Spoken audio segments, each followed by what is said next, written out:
Good evening, a warm welcome to you. This is Nationwide on the network service of the NTA. I'm Ruth Agust. Let's begin with development from Mali. ECOWAS delegation talks are set to resume in Bamako after 2 days of negotiations with the junta. Nigerian ex-president Goodluck Jonathan, who is the head of the delegation, told reporters that a number of grounds have been covered but have not reached agreement on all the issues. The soldiers have agreed to free the ousted president Ibrahim Boubacar Keita, detained along with other political leaders since the coup on Tuesday, and he will be able to return to his home in the capital, Bamako. He will also be allowed to travel abroad for medical treatment. The junta wants a military-led transitional body to rule for 3 years, and the transition will be directed by a body led by a soldier who will also be head of state. Under the proposal, the government will also be predominantly composed of soldiers. Prime Minister Bubu Sise, who has been held with the ousted president at a military base outside the capital where the coup began, would also be moved to a secure residence in the city. A look at all the issues now of concerns. The federal government has been urged to take bold and decisive steps to put an end to the recurring ordeal of Nigerian traders doing legitimate business in Ghana. Guest on NTA's Good Morning Nigeria observed that Ghana's trade policies constitute an affront to ECOWAS protocols and treaties in the West African sub-region. Let's hear from Lydia Samson. The ECOWAS Treaty guarantees the right to free movement, rights of residence and establishment for citizens across the ECOWAS community. Guest on Good Morning Nigeria said the recurring Nigeria-Ghana traders altercation is therefore disheartening and becoming one too many. They say Ghana's condition for establishment of trade enterprises by foreigners run contrary to the quest of ECOWAS for market integration in the sub-region. Foreign registration procedure, the trade will cost $1 million, that is 0.5%. But if you are registering for services, it is required $500,000. And if you in a service and you engage Ghanaian partner, it will come down to $200. But if you are doing solely business trading, or what they call retail trading, even if you engage 20 Ghanaians or you partner with 40 Ghanaians, you still have to provide the 1 million. That is how it goes. In this particular matter, it has come up 3 times over the past 1 year. At one point, it took the intervention of our president, His Excellency President Muhammadu Buhari, with the president of Ghana to address this particular issue, and the shops were open.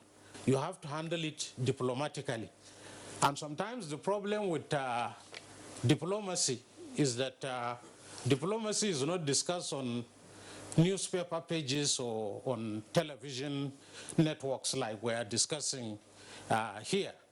Ken Okoha, President, National Association of Nigerian Traders, say it is time Nigeria took a strong stand on the matter. I think it takes us back to the drawing table, and that drawing table should be, 1, what is the role of ECOWAS in all of these things? This is a supranational entity holding this supranational law.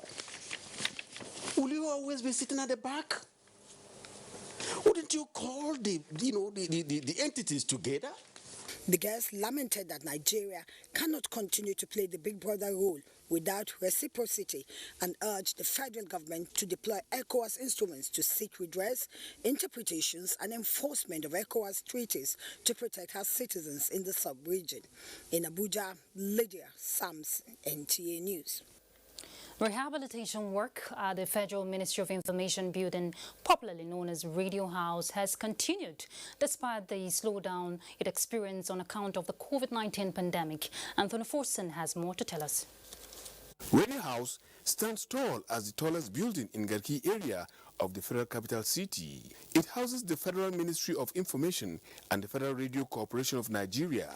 Since it was open for occupation and use, the last time it experienced any major rehabilitation dates back 33 years. With the present administration's resolve in infrastructure development, rehabilitating ailing ones is therefore not out of place.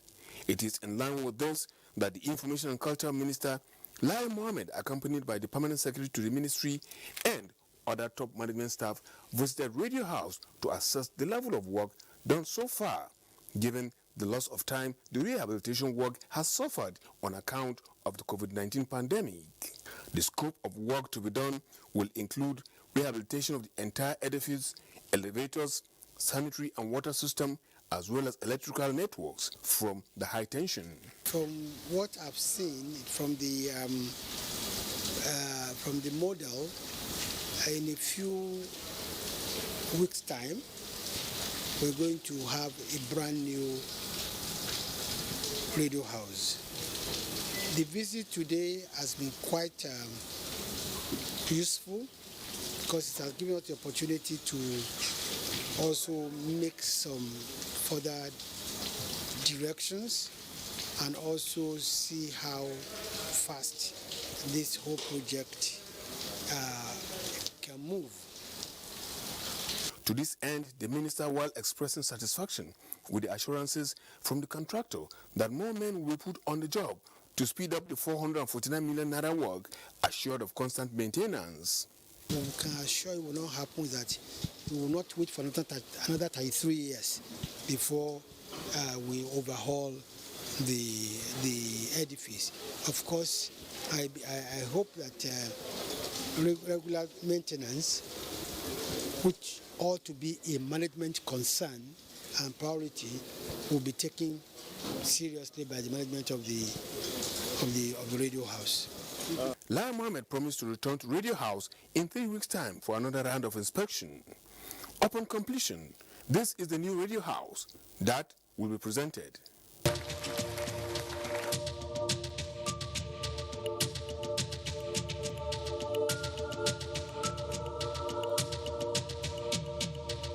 In Abuja, Anthony Forson, NTA News. And we hear Nigeria's broadcasting stations are playing a critical role in the effective dissemination and information of COVID-19. However, the increased technology possibilities can be used with high premium for national interest. Well, this was the major takeaway at the 6th annual lecture of the National Broadcasting Commission with the theme Broadcasting Reforms and Coverage of Crises, Disasters and Emergencies. The 6th annual lecture of the National Broadcasting Commission highlights the role of the broadcast media on the COVID-19 and the realities of its coverages. The lecture, which centered on 3 major points, include classification, broadcast reforms in Nigeria, and the role of broadcasting in crisis communication, sees effective communication at the center of managing crisis or disaster through prompt and accurate reportage. Speakers commended the media in playing strategic roles in educating the Nigerian populace on the pandemic and its effect, and entrenching true democracy. However, they call for better welfare and training for broadcasters, provision of modern equipment, among others, to deliver effectively. Key players say, with the advent of the social media and all forms of information and communication technologies, the media have become even more powerful, introduced instant feedback, thus making media coverage apt. Let's talk health. We're now being joined live via Zoom by Professor Catherine Falade, consultant to the National Malaria Elimination Program. Good day, Prof. Thank you for joining us. Good afternoon. How are you? Very well. I'm sure you're doing well yourself. Well, let's begin this way. Nigeria is one of the African nations that has been identified to have issues of malaria as a major health challenge. What would you say is the status of the nation now regarding cases of malaria prevention and management? And just before you answer that, Prof, I need you to sit upright, please, if you don't mind. Thank you very much. That's more like it. Did you hear my question? Come again, please. Okay, I said, what is the status of the nation regarding cases of malaria prevention and management? We know Nigeria is identified as one of the countries facing malaria challenge. Malaria remains a major health issue in Nigeria. Having said that, we have recorded a significant drop on the prevalence of malaria. But it varies from one part of the country to the other. Lagos State has been particularly effective in reducing the malaria prevalence, because all the stipulated control measures by the WHO has been much better applied in Lagos State. Interestingly enough, the level of transmission of malaria remains surprisingly similar in between the northern states and the other southern states during the transmission season. And if you consider the fact that at least 4 in 10 children who present with fever will probably have malaria, it says it's still high. But again, this is a significant drop from the 8 in 10 we had some years back. You understand? Yeah. Until as a whole nation, each and every one of us is committed to dealing with malaria, we probably may not be able to eradicate it. And the ways to do it is simple. They are simple. Okay. The WHO says to take ACT. That's the national prescribed drug. We are supposed to sleep under insecticide bed nets. I can't imagine 10% of Nigerians doing that. We are supposed to diagnose malaria parasite-based. There's a lot of effort in ensuring that, but a lot of people still swallow anti-malarials when they think fit. Okay. These are easy. Prof, let me hold your thoughts there. And from what you're saying, these preventive measures is something a lot of people are already familiar with. But research shows that there is always an upsurge of malaria cases, especially during this rainy season, due to the increased breeding of mosquitoes. Is there something we're not doing right as a nation concerning the preventive measures? There are a lot we are not doing right. One, our drains are hardly ever running. There is this culture of dumping refuse in drainages, with the result that drainages get clogged up, both locally and even at the far end. So these form good breeding sites. In addition to that, we have a lot of open used cans, used tires. All these hold water. And once there's stagnant water, mosquito will breed. That is one major preventive measure we are not taking. Another major preventive measure is the ITN, the use of insecticide-treated nets. People are just not adhering to it. Prevention among pregnant women is fairly well done for those pregnant women who go to hospitals. A lot of pregnant women still deliver at home unsupervised. Yeah. So we are falling short. Okay, now from what you're saying, it's very key that education, which is what we're doing right now, information is very powerful to reach out to these people who are not aware about some of the preventive measures or who are ignorant. But you have talked about the mistakes from the individuals. Now, what should be done right from the government angle if we have to curtail the spread, if we have to curtail malaria? There has to be adequate information, education to the public. There has to be a lot of efforts at making sure that those who need ITN get it. There has to be a lot of effort in ensuring that those who have it use it. Pregnant women, right down to the grassroots, which brings all the primary health care centers into focus, must be educated. Our PHCs must be appropriately staffed so that they can monitor in the local setting that people are adhering to the preventive measures and that they actually have a healthcare facility to go to deliver safely, to even have good antenatal care and get the IPTSP that's supposed to protect them, that they get the ITN in these centers and they are monitored to use them. Okay, what about for children? We know that under 5, we see deaths of children from malaria. What can be done, talking to parents now? And Before you answer that, I want you to add this. Is it possible to eliminate malaria from Nigeria completely? I'll start from your last question. Okay. Yes, it is possible to eliminate malaria from Nigeria completely, but it needs everybody's hands on deck, not just the government, you and I, all our listeners, as this program is being transmitted.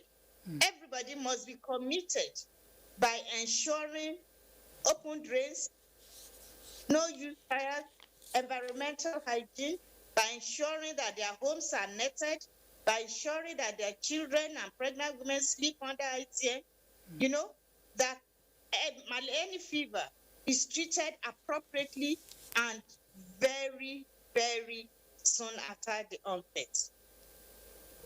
All right, thank you very much, Professor Catherine Falade. She's the consultant at the National Malaria Elimination Program. Thank you. You're welcome. All right, let's turn our attention to security matters. The Chief of the Army Staff, Lieutenant General Tukur Buratai, directs troops to be dynamic in their strategies as the hunt for the remnant of Boko Haram terrorists reaches final stage. Lieutenant General Tukur Buratai gave the directives while addressing troops at the Nigerian Army Super Camp 3 in Buratai, in Borno State. Beg your pardon. Defense correspondent Ismail Musa has more. Super Camp concept entails a fortified troops location with variety of platforms and highly mobile special forces. The Army Chief, who has been on operational tour of units and formations in the northwest and northeast, is here to appraise troops deployment and operations. Operation of this nature must continuously be evolved. While commending the troops for successes recorded, Lieutenant General Buratai charged them to sniff out criminals from their hideouts. And henceforth, all our operations will be driven from what we have gotten from the intelligence corps. Our operations have been decided or guided by the same intelligence corps, but we are going to do more this time around. We should brace up for the final phase, and I expect you to get going. Is that clear? Yes, sir. The Army Chief also inaugurated an access road constructed by the Nigerian Army engineers. This is to enhance rapid and aggressive response to threats. From the Nigerian Army Super Camp 3 in Buratai, Borno State, Ismail Musa, NTA News. And more on security, a patrol team of the Department of State Services was attacked in Emene, Enugu State, by members of the outlawed indigenous people of Biafra. A statement by the Public Relations Officer of the service, Dr. Peter Afunaya, indicates that the service lost 2 of its personnel in what was clearly an unprovoked violent attack launched by IPOB on the team. The service condoles with families of the departed officers and also prays for the repose of their souls. However, all measures have been put in place to ensure that their killers are promptly apprehended and brought to justice. Consequently, a full-scale investigation will be carried out with regard to the incident. The service further reaffirms its commitment to working assiduously with other security agencies to maintain public safety and order. It therefore urges law-abiding citizens and residents to go about their normal businesses without fear. Let's pause for a break. We're back shortly. Stay tuned. The Organic Cleanup is the largest remediation project in the world, the first time in Nigeria and the first time by any government. Launched in June 2016, it has gone down in history as one of Muhammadu Buhari's lasting legacies as the President of the Federal Republic of Nigeria. If the water in the land are polluted, the majority of our people there, are virtually being starved because they cannot fish, because the fish wouldn't be there. They cannot farm because nothing can grow there. With some sites in the first phase of the 21 contracts awarded now completed and work beginning in the recently awarded new 36 sites, the project has progressed from stage to stage according to UNEP specifications. NTA TV College Jos an affiliate of Ahmadu Bello University Zaria, is currently admitting students for its ordinary diploma programs in television journalism, television production, and television engineering. Interested candidates are advised to obtain relevant information concerning eligibility at our website at www.ntatvc.edu.ng or marketing department of any NTA station nationwide. For further information, contact Assistant Director, Marketing, NTA TV College Jos on 0803-314-4383 or the Academic Office of the College on 0806-980-9807. Announcer, Registrar.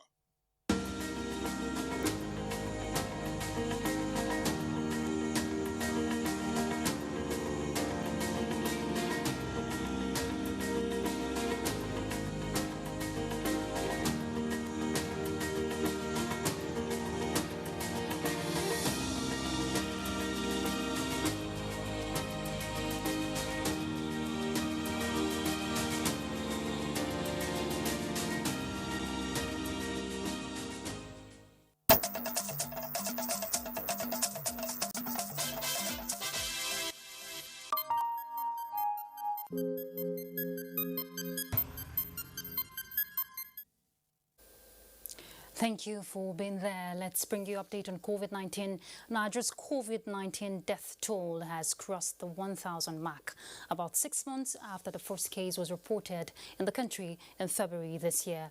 Well, latest statistics from the Nigeria Center for Disease Control shows that 1,002 sadly has been lost to the pandemic in the country. Nigeria's COVID-19 case load is now 52,227, out of which 38,945 recovered cases have been discharged, leaving 12,280 active cases. A breakdown of 322 new confirmed cases across 18 states shows that Lagos has the daily highest of 130 cases, followed by Bauchi with 36 and FCT with 25 cases. Edo recorded 17 new cases. Bayelsa, Ogun and Oyo have 14 cases each. Anambra 13, Kaduna 12, Ondo 11, Abia 10 and Osun 6. Plateau and Kwara states have 5 cases each. Kano has 4, Ebonyi 3, Sokoto 2, while Borno recorded just a case. On the state's case chart, Lagos still leads with 17,894 cases, followed by FCT with 4,994 cases, while Oyo is third with 3,050 cases.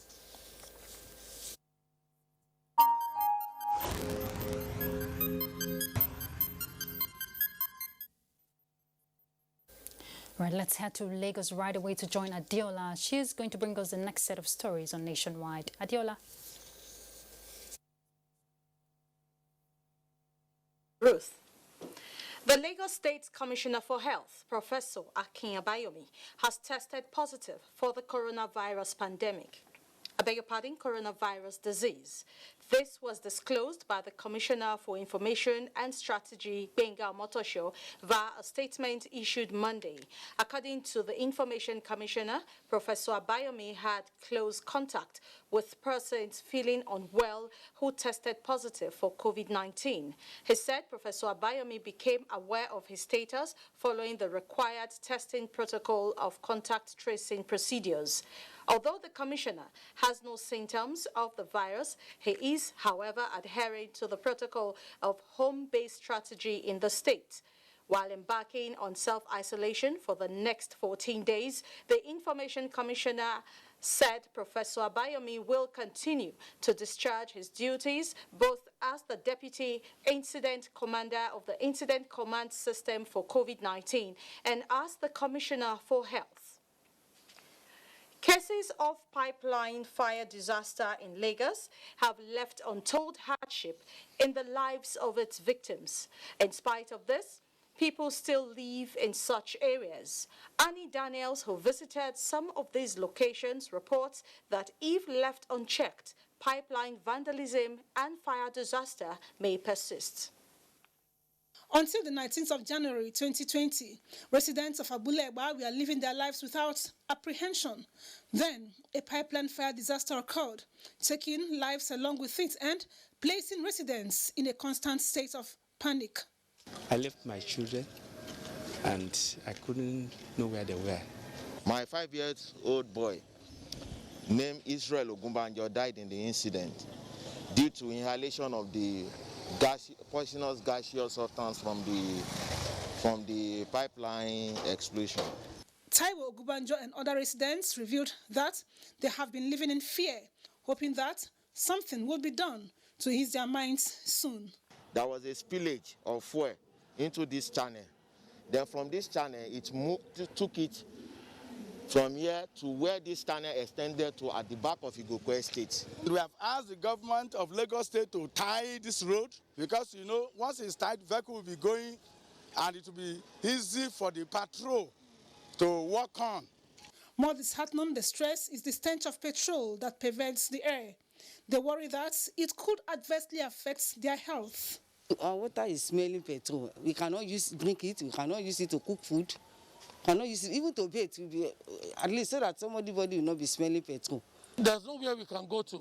That's why a bit to relocate back to my site. Tales of woe fueled by anger and frustrations is the general mood of residents. Their wish is that the designated authorities make life comfortable for them again by securing the NNPC pipelines in the area. In Lagos, Annie Daniels, NTA News. More than 250,000 unemployed youths will be direct beneficiaries of the Mota rice mill plant when it commences operations in December 2020. Acting Commissioner of Agriculture, Lagos State, Abisola Olusonya, said this is in line with the government's agenda to diversify the economy and end importation of foreign rice into Nigeria. Abolade Salami reports. Driving a sustainable means of attaining food sufficiency, most especially in rice production, as well as other agro-allied products, as a way to encourage domestic consumption and exports, has been on the front burner of the present administration.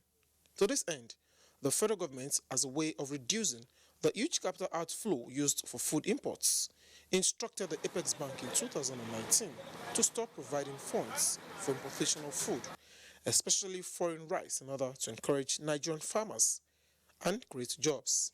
This initiative has therefore encouraged the Lagos State government to hasten work at the nation's largest rice mill plant in sub-Saharan Africa, with a production capacity of 32,000 metric tons per hour. So this mill is actually going to be a wealth generator and a job generator as well. So we are believing that with the partnership of everyone in this locality, in Lagos State, in Nigeria as a whole, we'll start reaching our food security status goal of making sure that no Lagosian is hungry, no Nigerian is hungry. The rice mill plant, which occupies 26 hectares of land in Omota, is projected to produce about 2.4 million or 50 kg bags of rice annually, to help reduce over-dependence on importation of foreign rice. By the time this rice may start functioning, hopefully by December, is going to collapse the price of local rice. If we still continue about importation, it will be a setback to the country, because the farmer have been improving in the farming of the rice. While the federal government's food security strategy is yielding positive results, governments at all levels have been admonished to maximize the benefits of agriculture as a vehicle to boost revenue and create employment. In Lagos, Abolade Salami, NTA News. Port Harcourt is where we go now for more on Nationwide, and Dibabari is our guide.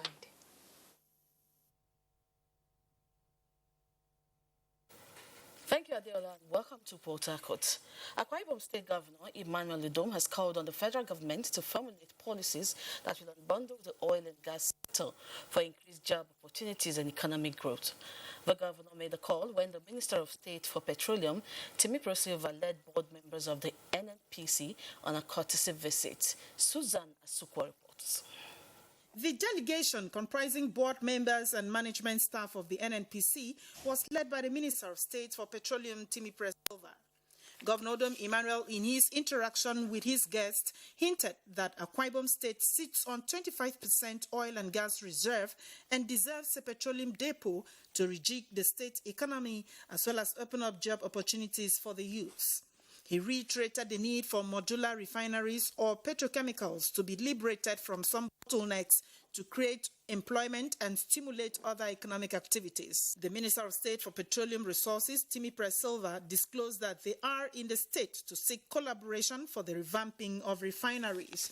Silva also hinted that he has assessed the Port Harcourt refinery with his team and assured that rehabilitation of the refinery will commence in the first quarter of 2021. In Uyo, Susan Asukwo, NTA News. The federal government's release of 13 billion naira to drive the community policing process raises hope for possible end to the rising cases of cultism, killings, kidnapping and other forms of criminality.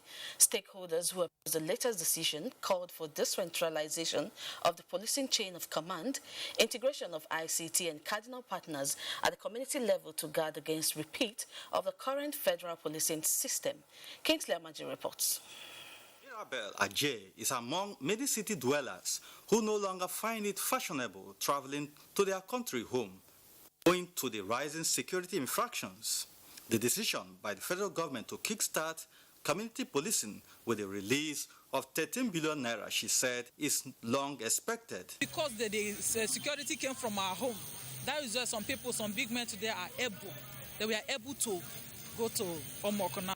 The latest incident of court clashes and alleged killings of 8 persons in communities in Ogoniland, coupled with the perceived poor response time to distress call, bring to the fore the shortcomings which stakeholders said needs urgent action. The police that are there, they can be shooting gun in this end of the community, and then you call them and say there's shooting in this place, and then you just relax there. The member representing Gukana Federal Constituency, drawing from the incident in his constituency, says the solution lies in the activation of community policing. That's why I've always advocated for community policing, because if we have more divisions of the police in Ghana here, I believe we'll be able to police the area better. Policing before now should have been decentralized, and that the structure will go down the communities. Keen watchers noted that if properly deployed, community policing would further create the ground for investors to harness the agro-business potential within most communities lying fallow. In Port Harcourt, Kingsley Amaji, NTA News. And that does it from Port Harcourt. Is back to Ruth for the rest of the news. Good evening. Thank you, Dibabari. For the justice sector to serve as the last hope for the citizenry, legal practitioners must avoid using tactics for unduly delay in court proceedings, especially when defending high-profile corruption cases. The Chief Judge of the Federal Capital Territory High Court, Justice Ishak Bello, made the appeal while addressing young legal practitioners at a workshop aimed at promoting speedy dispensation of justice in the country. For the Administration of Criminal Justice Act 2015 to be effective, the provisions of the Act have to be properly implemented by legal professionals. Against this backdrop, the Center for Social Legal Studies adopts the Catch Them Young axiom to inculcate among young lawyers the trends in the Administration of Criminal Justice Act and the anti-corruption fight with the hope of attaining excellence in the justice sector. Chief Judge of the FCT cautions legal practitioners against unethical conduct in order to sustain the integrity of the profession. It's not the issue of how much you get from your clients, but how much are you able to promote the integrity of the justice delivery system in Nigeria? That is the most important thing. For a long time, we are saying that lawyers should become agents of change. They should not compromise the interests of justice. They should not compromise the interests of the country. It is expected that the young legal practitioners should bank on the numerous provisions in the Administration of Criminal Justice Act to advance the developmental needs of the justice sector and national economy. And a look at disaster management. The federal government says managing disasters at all levels must move away from the traditional way of handling to a more effective and efficient service delivery, especially in the midst of COVID-19. Minister of Humanitarian Affairs, Disaster Management and Social Development, Sadia Umar Farouk, stated this at a retreat for heads of Territorial, Zonal and Operations Office of NEMA, which has as its theme effective and efficient service delivery at operational level. Let's hear more from Ilyasu Aliyakubu.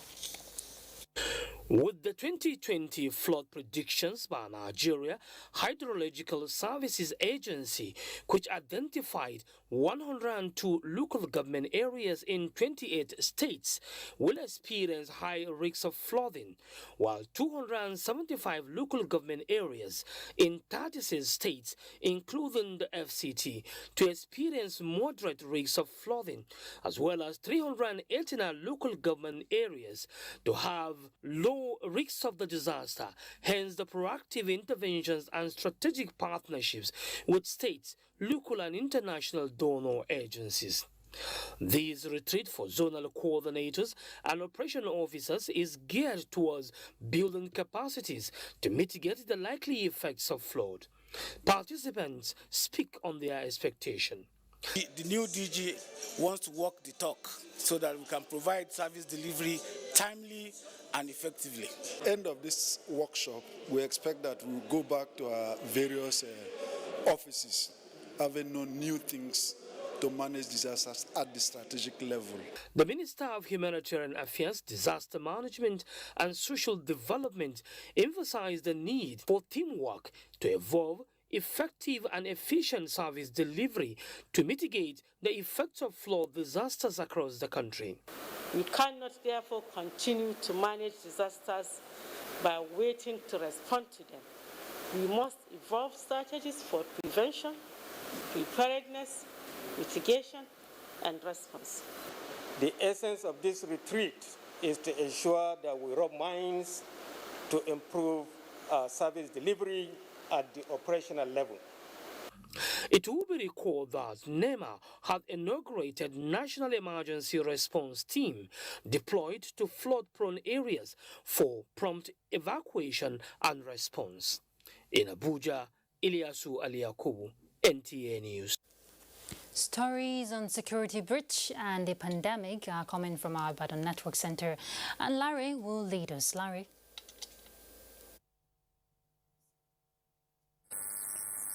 Thank you, Ruth, and welcome to Ibadan.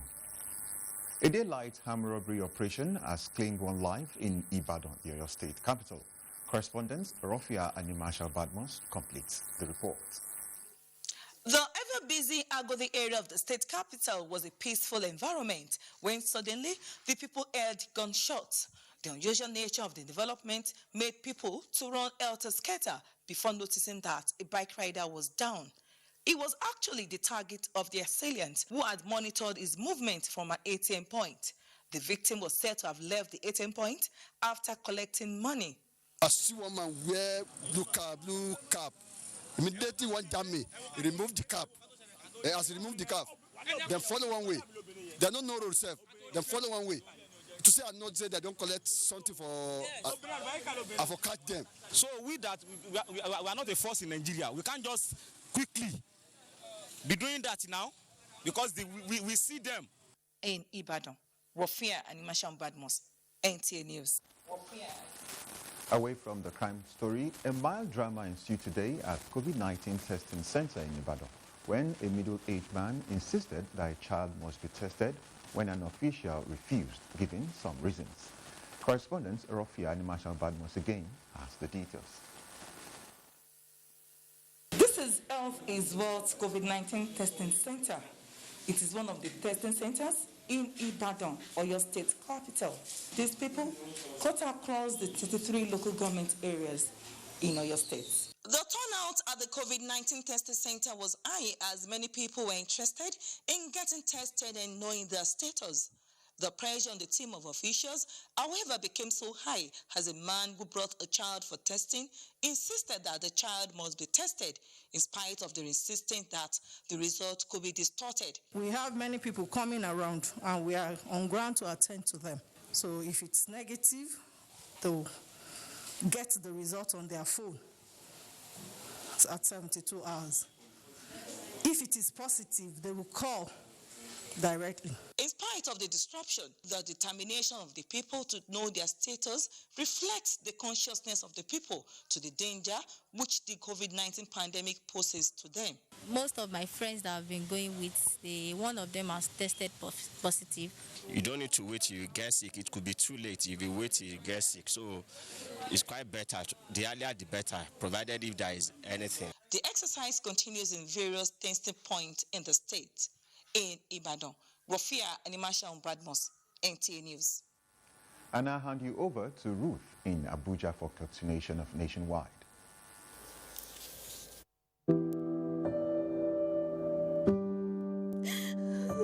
She cries. She cries in anguish and in pain. She bears the scourge of her grief. She toils in vain for justice and succumbs to silence. He gloats over his malady. Like a beast, he pounces with no remorse. Her cry means nothing. Her pain feeds her shame. Like an orphan, she's left to grieve in solitude. But no more will she cry in vain. Her adversaries will henceforth bear the brunt of their cruelty. Rape is evil. Rape is a plague, a pandemic of monumental consequences. We must unite and kick it out of our society. Connect with NTA and stand against rape and rapists. This message is brought to you by the Nigerian Television Authority, NTA.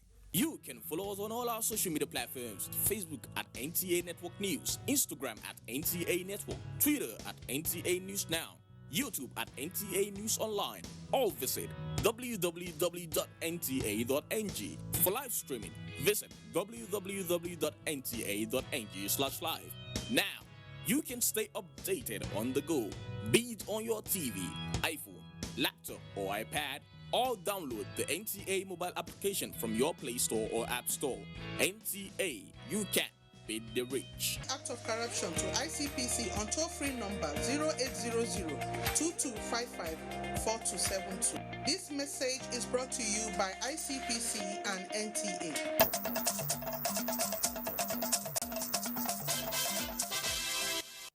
Thank you for being there. Federal government to provide water facilities in 6 local government areas in Sokoto. Let's get the details with Musa in Sokoto. Musa? Hello, Ruth. Sultan Mohammed Saad Abubakar has described the viral COVID-19 pandemic as a litmus test on human beings. He was speaking when he received the email of Gwandu Muhammad Ilyas Bashar and that of Arugungu Muhammad Sama Ilamera, who paid him homage. Sheikh Mohammed Dati completes the report. It is an annual event for the two traditional rulers to pay homage on the Sultan. Due to the COVID-19 pandemic, however, the annual tradition could not hold as scheduled, but for the purpose of cementing brotherhood, the two emirs were at the palace for the homage. Sultan Muhammad Saad Abubakar, while welcoming his brothers, said it's never late for family members to visit their brother. He described the COVID-19 pandemic as a will of God, urging all to consider it as a lesson that contains lots to be learned. Emir of Gwandu, Muhammad Ilyas Bashar, said even though the COVID-19 has hindered their visit, they cannot forget the tradition of their ancestors. He appreciated the Sultan for his effort at continuous consultations with traditional institutions across the country, despite the COVID-19 pandemic. The two emirs were in company of their traditional council members during the homage. In Sokoto, Sheikh Muhammad Dati, NTA News. Now, as part of his contribution to curb the viral COVID-19 in Sokoto State, Federal Ministry of Water Resources is to rehabilitate, upgrade and construct water systems in some local government areas of the state. This came to the fore at the one-day stakeholders meeting in Sokoto. The meeting brought together stakeholders from the Federal Ministry of Water Resources, State Ministry of Water Resources, and sole administrators of the affected local governments. Projects to be executed include upgrading and construction of solar system boreholes in the 3 affected local governments of Tambuwal, Tangeshuni and Wurnu. State Commissioner for Water Resources, Umar Muhammad Batur, said 6 local governments were selected for the water intervention projects. This delineation was done based on the necessity to get this water, and they wanted it word by word. And that's why every word that was concerned, the councillor was there, and we agreed on particular location of those rehabilitations and the construction of boreholes. To the Rural Water and Sanitation Agency, the meeting provides an opportunity for the benefiting local governments to be acquainted with the projects and the firms handling them, with a view to ensure quality jobs. Sokoto State happened to be among the 10 states selected for the second piloting of the program. The agreement is the federal government, they will pick a certain number of local governments where to intervene, and in expectation, the state government should pick the same number of local governments of which federal also pick to intervene. The remaining 3 local governments to benefit from the COVID-19 palliatives are Raba, Silame, and Kwari. Stakeholders at the meeting affirmed their commitments towards the success of the projects. In Sokoto, Shehu Muhammad Detti, NTA News. Well, that's it from here. Here's back to you, Ruth. Thank you, Musa. Well, as part of the effort aimed at ensuring food sufficiency, the Imo State government has provided bags of fertilizers to be distributed to farmers in the state. Bright Abuja reports that the distribution is expected to cut across the 27 local government areas. The provision of these bags of fertilizers for farmers in Imo State is in fulfillment of Governor Hope Uzodima's earlier promise to ease the burden of farmers to enable them increase their yield. While handing over the fertilizers to the Algon chairman, Willie Okoli-Ugwo, the governor, who was represented by the special advisor on local government affairs, Ruby Emele, affirms that it will go a long way in achieving the policy of food sufficiency in the state. Fertilizers are here for purposes of increased yields, increased food production that will lead to food sufficiency for the people of Imo State. The Imo State Chairman, Association of Local Government of Nigeria, Algon, Willie Okoli-Ugwo, assures of equity in the distribution of the fertilizers. These fertilizers, as they are coming, are going directly to the farmers. It is not political. It's not going to go to a wrong hand. The real farmers are going to benefit from this delivery. In Owerri, Bright Ebuchu, NTA News. Leveraging on the significant role of the kitchen to the family, women are promoting cuisines of various ethnic groups in Nasarawa State to engender social harmony and cohesion. Aliyu Tijani Mohammed has more for us. Zulahatu Abubakar from Udegi joins other women to showcase a food delicacy known as Emadu. This for food is mostly we inherited in our ancient ancestors. We have Emadu soup, we have Owenbawa. You can see all the tribes that in Nasarawa State are here today. We mingle together, dance together, wine together. Like Zulahatu, so are other women representing various ethnic groups and their delicacies. National Council of Women Societies, NCWS in the state, is fronting the campaign. Bring about peace and unity. The food exhibition, which is the second in the series, received the support of the state government. Governor Abdullahi Sule says the campaign for a peaceful society begins from the family, with women playing a pivotal role as he tasked them to be vanguards of peace in the state. The events such as this will continue to promote the unity, the peace that we require not only in Nasarawa State but in Nigeria. Government, he says, will roll out more initiatives that will empower women for self-sufficiency in Lafia. Aliyu Tijan Mohammed, NTA News. Our cuisine, our heritage there. Well, it has been years of sustained federal and Borno State government collective efforts towards food and livelihood intervention to elevate sufferings of victims of Boko Haram insurgency. Well, most of them in IDPs camps and host communities. Such massive food aid distribution was scaled up with additional palliatives to vulnerable groups in the light of challenges occasioned by the COVID-19 health crisis. Let's hear from Mohammed Ibrahim. The coronavirus pandemic lockdown period collapse of socio-economic activities was greeted in Borno State with an already existing humanitarian crisis occasioned by the Boko Haram insurgency, with victims scattered in internally displaced persons camps and host communities across the state. Gaskiya muna samun abinci sai godiya. Through NEMA, the federal government's COVID-19 palliative measures provided 165 trailers of assorted food items, which the agency handed over and distributed in collaboration with the state government supervised by the state governor, Professor Babagana Umar Zulum. The aim of the palliatives was to cushion the suffering of the people during the lockdown. So the distribution started when the palliative was on. As I'm talking to you, the distribution is still on.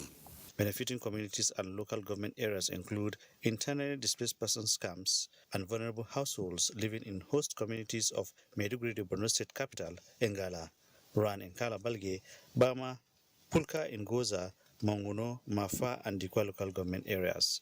We were able to target 60,000 households in MMC and Jere. Then the remaining palliative items were also distributed, including the grains, in all the locations, especially AGL headquarters that IDP residents are there, have received a lot of assistance from the federal government. Through the Federal Ministry of Agriculture, 144 trucks of maize, sorghum, and millet were received and distributed to vulnerable groups and persons. The state government also provided condiments for the foodstuff, which were also provided by NEDC using a sharing formula adopted by the COVID-19 Palliative Committee to reach beneficiaries. The breakdown of the sharing formula for the food distribution was 10% to persons with disability, 20% for the aged, 20% went to widows, while poor persons received 50%. In Maiduguri, Muhammad Ibrahim, NTA News.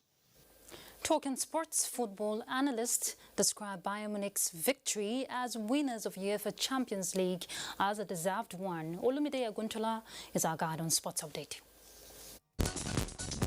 Football analysts continue to react to the 1-0 win of Bayern Munich over Paris Saint-Germain that earned the team its 6th UEFA Champions League title and a treble for the season since 2013. It shows that they have a structure, they have a system, and they don't believe in wasting billions on individual players. Bayern Munich 11 straight wins. No other team has ever done that in the history of the competition. And so Flick is really doing something right. The best footballing side in Europe in the last 1 year. Finally, they are champions. And one thing I love about Hansi Flick's men is that they make efficiency look so simple and easy on the eye. In another development, the Nigerian Olympic Committee has held the second session of the 2020 International Olympic Committee Advanced Sports Management course at the National Stadium, Lagos. The focus was to improve the quality of sports organizations in line with international best practices. And what this session is trying to do is to see how we can repackage sports now for post-COVID-19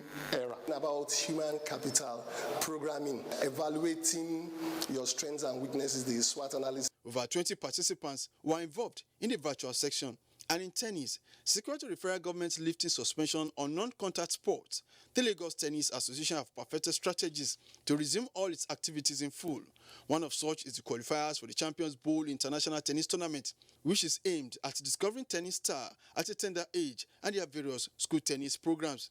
We want our athletes to look beyond the shores and say, oh, what avenue do we have going forward in tennis? You can be rest assured that we're doing everything and we're practicing hard to make sure that we make a real show at 2021 Champions Bowl. Team Nigeria's performance at the Champions Bowl International Tennis Tournament has been encouraging over the years. With Sports Update, Olumide Aguntola, NTA News.